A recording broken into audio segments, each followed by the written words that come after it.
It's March 12th, 2020. About 2 minutes before the pandemic hits, Dominic comes to me. We had worked on a movie together where the director and the composer, one was in Nashville and the other's in LA, and they were sick and tired of flying to each other because the director was very hands-on in the writing of the music. And they said, Dominic, you got to come up with something to help the situation out.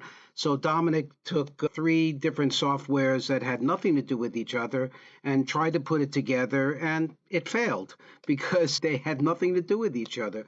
So Dominic comes to me on that date and says, I got an idea. And at that time, we basically, he comes over to the studio, we're in Pro Tools, and we send the track out to a friend of his that's in Phoenix. We send the track with the idea that he's going to overdub a guitar to the track that we send, and it's going to come back. So we sent the track, and it came back, and it was incredibly out of sync. And I said, let's just try like the old way with a two-pop, just like we used to do in the 35 millimeter mag days, Bobby.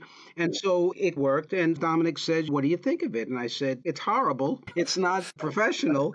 I said, but I know what you were up to, and I think we can really move on to something. And then we just started the journey, taking on other partners and whiteboarding. And we realized music and film needs to be perfect. It needs to be perfectly in sync. So when people are reviewing or musicians are playing together, that everyone's hitting their strings together, or that directors and producers are seeing the same frame and hearing the same music, whether it's being mixed in Los Angeles and the director's in London, it has to be the same. And so it's taken us 5 years to break the code on what we know of other solutions that are streaming and are really not exact. By the time the director says, I need more door slam there happened 8 seconds ago. For us, everyone's getting a real-time experience.